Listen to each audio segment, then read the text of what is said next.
Ayyuha al-musalloun, gens qui directement ici sur quelques recommandations pendant le mois de Ramadan, avant de terminer, eh bien vous le savez que, comme je viens de dire précédemment, ça va être très tard. Donc on dit, première des choses et on le répète, les frères et les sœurs qui viennent à la mosquée, que ce soit cette mosquée ou d'autres mosquées d'ailleurs, eh bien nous vous disons, en tout cas nous ici, il est strictement interdit de parler, même à, je ne vais pas dire à voix basse, mais à mi-voix dès que vous sortez d'ici. Il y a des gens quelquefois qui font salat al-tarawih, et la deuxième partie de tarawih, même quelquefois c'est des jeunes hein, ils sortent et ils se mettent devant et on les entend en train de discuter. D'accord? Peut-être même ils sont dehors en train de discuter de la sunna, sans savoir qu'il fait une grosse bid'a, en sortant et en cassant la tête aux prières et aux voisins. Donc ça, on ne l'acceptera pas. Deuxième des choses, vous savez très bien qu'il y a une grosse influence pendant le mois de Ramadan.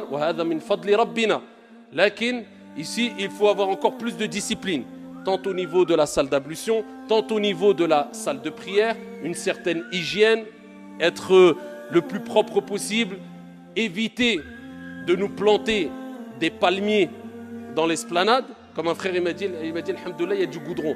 Parce que s'il y avait de la terre, on aurait eu plein de palmiers dehors. Ils prennent les dattes et akramakumullah, ils crachent. Et allez voir dehors maintenant, hein, allez voir tous les noyaux de dattes.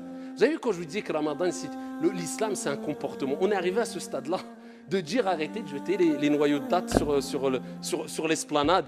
Et quand vous rentrez à la mosquée, essayez d'avoir les pieds propres. Je parle de manière générale, je parle pour moi aussi. Ne rentrez pas à la mosquée alors que vous sentez le poisson, parce que vous avez péché toute la nuit. On est arrivé à ce stade-là à dire ça, nous les musulmans. An-nadhafa min al-iman, mais on doit le dire. Allah, c'est comme ça, on va quoi se voiler la face, dire Chouma. Ah, tu nous prends pour qui? Je parle pour moi le premier. Eh ben on est comme ça, illa man rahimallah. On manque d'éducation. Tu viens à la mosquée, tu dois être éduqué et discipliné. Mais quand vous sortez, il y a la route, il y a des passages piétons. Donc les passages piétons, c'est fait pour le bnadem, c'est pas fait pour je sais pas qui. Wallahi al-adim, plein de fois, ici, billah, watallah, j'ai vu des chiens, akramakumullah, wallah, devant Jama'a, ils passaient par les passages piétons. Hana, moi je passe pour moi, hein. Wallah, combien de fois je passe, je dis, regarde, je suis même pas dans les passages piétons. La dernière fois, tu as vu un chien passer dans les passages piétons. Ah, billah alaykoum, on manque d'éducation ou pas? Le feu, alors parce qu'on sort tous, on croit que c'est notre rue. Ça, c'est sharia, parce qu'on sort de Jama'a. Et regarde même pas si c'est le feu rouge ou le feu vert. Il y a des bonhommes. Ils ont mis des bonhommes vert, rouge. Vert, si tu passes, rouge, tu baisses. Ça, c'est une réalité. Et ça, je ne dis pas ici, je parle pour moi, hein, le premier. Après, celui qui se sent visé, bah, tant pis pour lui. Dans toutes les mosquées de France, c'est comme ça, si ce n'est pas du monde. Wallah, j'entends les mêmes discours. Mais ne vous garez pas n'importe où. Il ne faut pas que pendant le tarawih, à minuit, il y a quelqu'un qui vient et qui sonne, oui, je suis bloqué, je rentre du travail. Donc, de la discipline. La mosquée, elle a été bâtie pour qu'on soit éduqué.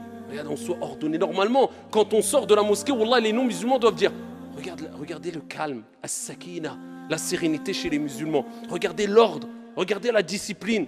Regardez comment ils sont. On doit donner envie. Maintenant, on fait fuir. Dès qu'on a un signe qui montre qu'on est musulman, la barbe ou un qamis, les gens ils prennent la fuite. Wallah, je les comprends. Même moi, quand je vois, quelquefois, je prends la fuite. Je dis encore eux. Alors que moi, je fais partie d'eux. Alors qu'est-ce qu'ils vont dire les non-musulmans, billahi alaykoum?